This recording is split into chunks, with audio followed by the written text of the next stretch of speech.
Without further ado, we're going to get into it. Mr. F.A.B. Thank you. Welcome to the TEDxOakland stage. What's up, Oakland? How y'all doing? All right.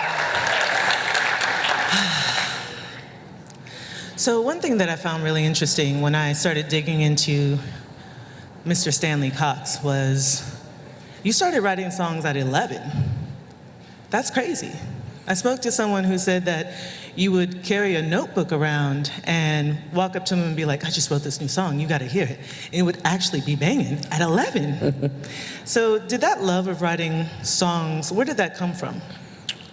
Well, in the infancy stages of my writing, I definitely came from a dark place. And the dark place was being a child whose parents were both addicted to drugs. At the time, at 11 years old, I watched my father die from AIDS. And being my mother's only child and a recovering black woman that may be the strongest woman that has ever walked this face, this earth, she would always work, and she made a commitment to herself and to me that she would never put anything over drugs, anything over me, especially the drugs. But that commitment came with a task, and that task was working 3 jobs, sometimes even 4, side hustles. So she was gone a lot. And me being her only child, the only thing that I could really confide in, that I can have all honesty and wouldn't worry about being judged in an unbiased approach, was my composition notebook. And through that composition notebook, I gave the world my deepest secrets, my thoughts, and my philosophies of an inner city child just wanting to be heard or just wanting someone to confide in. And that led to the writing at an early age. I hear that you're also, besides being one hell of an entertainer, I understand that you're also one hell of a businessman. Can you talk to me about Dope Era and how did you come up with the concept of Dope Era, and then how you use your store to keep the community invigorated and keep people, so we have the theme here from I to we, and I feel that Dope Era really represents that well. People know that they can come to Dope Era, sit, get advice, get counsel, get a hug if they need it, get fresh gear. So why did you build Dope Era? Give me some info about what that's just about. Share with them what that's about. Well, first of all, Dope Era, when people see the word dope, there's these judgmental people, let's say, who are automatically turned off. They're like, yo, dope. And then you may catch some people who may be recovering from drugs, like, I don't want nothing to say dope on me. This is God body now, and I gave it to the Lord. So, people come in like, boy, I'm not wearing nothing that say dope. I don't need no more dope. All the 70s and the 80s, I had all the dope. So I want to let this be known that the Dope Era represents developing opportunity for people to evolve, and everyone rises above. So we created an acronym that's actually a reflection of the life that we put into the universe. Can you say that one more time, the whole thing? So with Dope Era, and then the thing about the universe. So the dope part is developing opportunity for people to evolve. And ERA stands for, when you do that, everyone rises above. When we create opportunity for people, when we give people a chance, when we give people the time to overcome, to heal, we help them. When you help someone, you're creating an opportunity for them. Some people are there for the headlines. Then there's others that are there for the healing. I don't care about if someone marks about what we've done for the community or what we've done for them. That's not what we did it for. So in the reflection of that, we create a clothing store, which is on 1764 Broadway, right around the corner. A little discount for all the TEDx You feel me? people. You feel me? But we have a store, and it's not just about the clothing, it's about the cultural aspect of us being gatekeepers of this culture and preserving what it is, what we talked about, to reference what we talked about earlier, still representing Oakland, still representing the significance and the echoes of the philosophy that was spewed by the Black Panthers of how we can build together, how we can feed our communities, how can we develop these opportunities that help out. How can we still maintain the relevancy of us as identity in a city that where we're getting pushed out by the hundreds, by the thousands on a daily manner?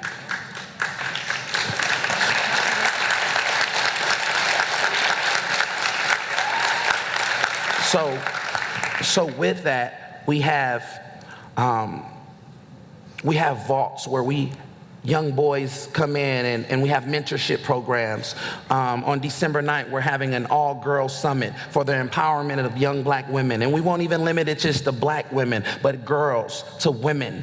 We have a December 9th, we're having a summit where we're having women come in, and we're gonna have women's of professionals, whatever worlds they walk from, and they're gonna counsel and they're gonna mentor little girls. They're gonna talk to them about career advancing, career choices, about being a woman, what it is and what it takes to be a woman in these days and times, and the maturation of our little girls turning into women and evolving into the queens that they're born to be. So we're doing this for the community. So I was fortunate enough recently to get my hands on your brand new book. What was the influence for that, and what do you hope to do with that literary vehicle? I don't know if you guys heard her, but she said she was fortunate to get her hands on my book. I don't know if you guys have your hands on my book yet. How can they get their hands on your book? 1764 Broadway, the Dope Era store. And it's available on Amazon right now. I'm actually going to do an audio book as well. Nice. But this book is basically about the functionings of what we were just talking about, continuing to be a vehicle that shows these children that with imagination, we can go anywhere. Imagination and thought may be the only thing that doesn't have a limit in this life. We can capture light. Sound has to be measured. They say, the old saying, if a tree fell in the middle of the woods, did it make a sound? And you can't, if no one was there, you don't know. Reason being, because science shows us and proves to us that sound is measured. And if there's no one there to measure it, then you're putting yourself somewhere where no one is at, and that's not scientifically possible. So we don't know if it made a sound, but with thought, we can go wherever.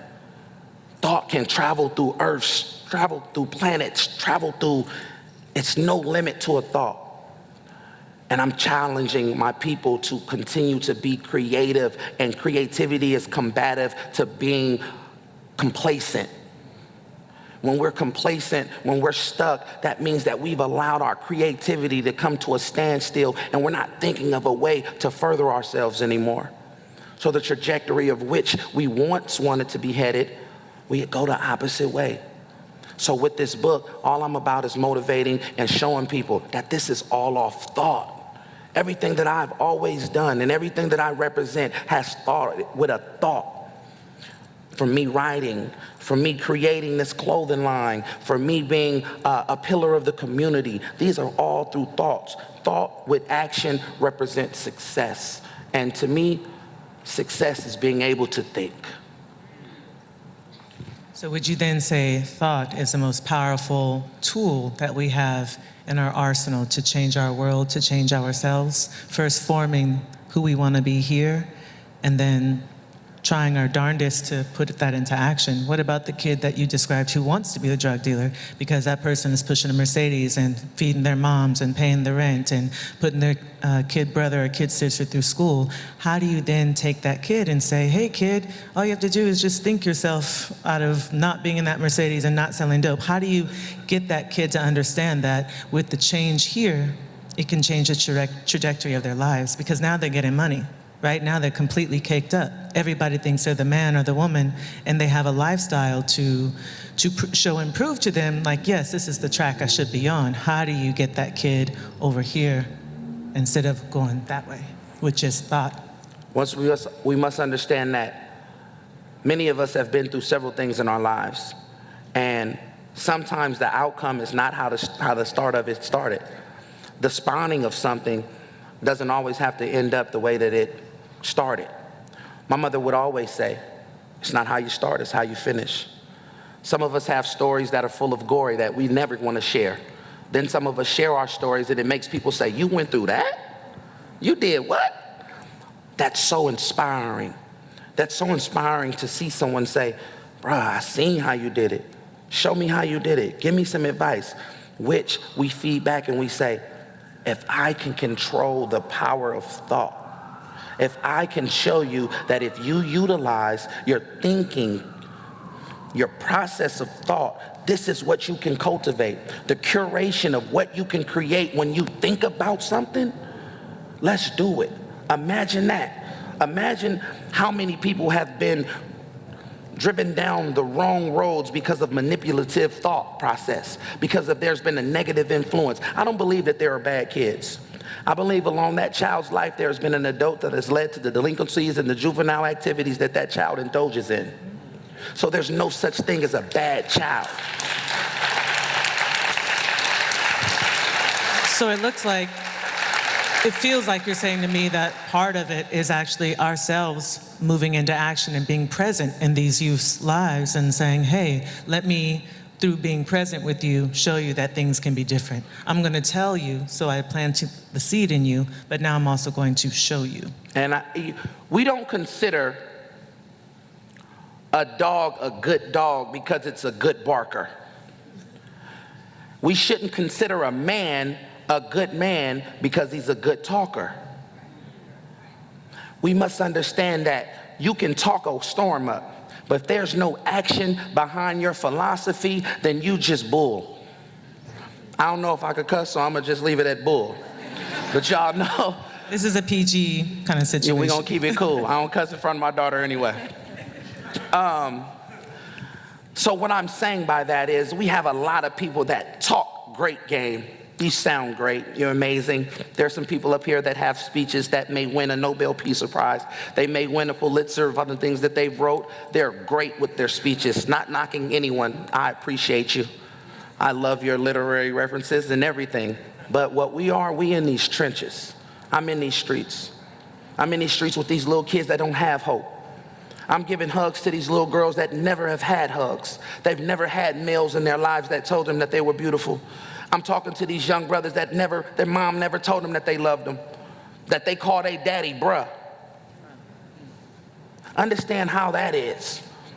Can you fathom the fact of a young boy that's 13 years old, whose daddy may be 26 or 27, and when he see him, he'd be like, what's up, bruh?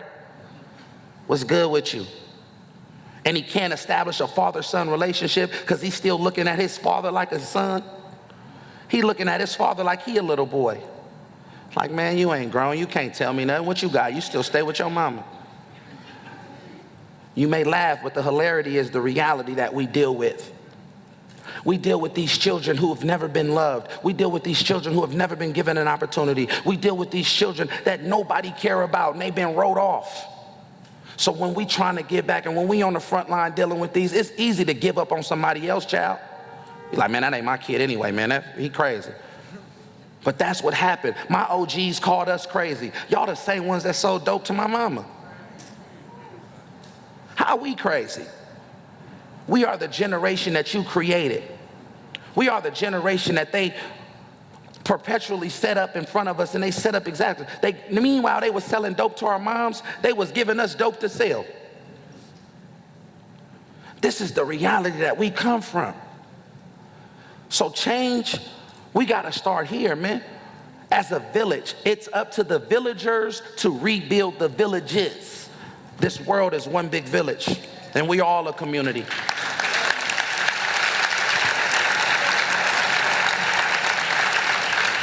I think that's a very powerful note to bring this back home, kind of close it down. I did want to ask you one final question, however. If you could partner, because there's a lot of influence in this room, there are a lot of incredibly smart, talented, well-connected people. If you could partner with different organizations or folks from the community, are there organizations within the community that you're like, you know what, we could Voltron, you know, I do this, you do that, you've got this over here, and we could really come together and do something incredible. Can you name a few folks from the community or, you know, companies or businesses that are in Oakland that you'd love to partner with to bring this message to youth?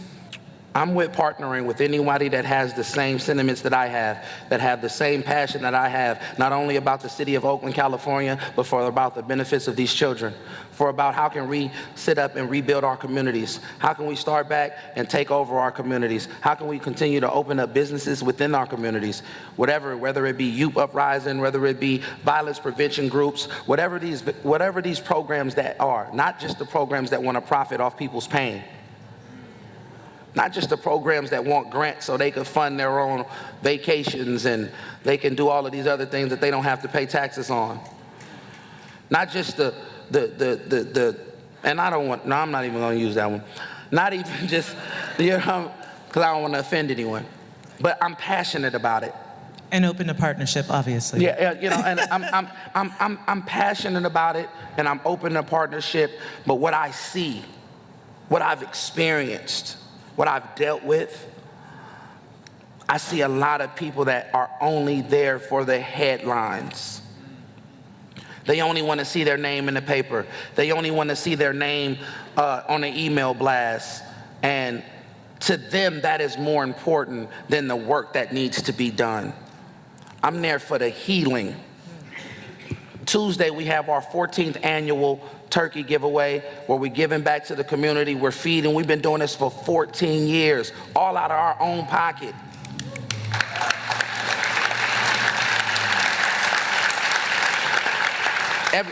Every year, I got to the point where I'm not finna not do it because I'm so committed to it that the people come up to me like, Fab, you doing that turkey giveaway this year, right? I'm like, yeah. And like, okay, baby, let me know. You just saved me $40, $50.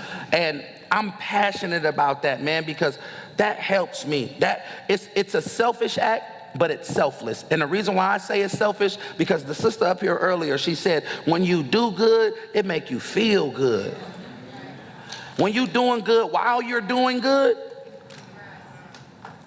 Stan Lee just said that a hero, and rest in peace to Stan Lee, I love him. He's one of my far off mentors. I love him because his imagination and what he was able to create. So I want to rest in peace to Stan Lee. I love him as a dreamer, as a writer, and what he was able to create as a creator. I love him. And I was reading some of the excerpts that he some things that he said. He said a hero is someone who puts it all on the table without a risk or reward. And he just did it because that's what his heart told him to do.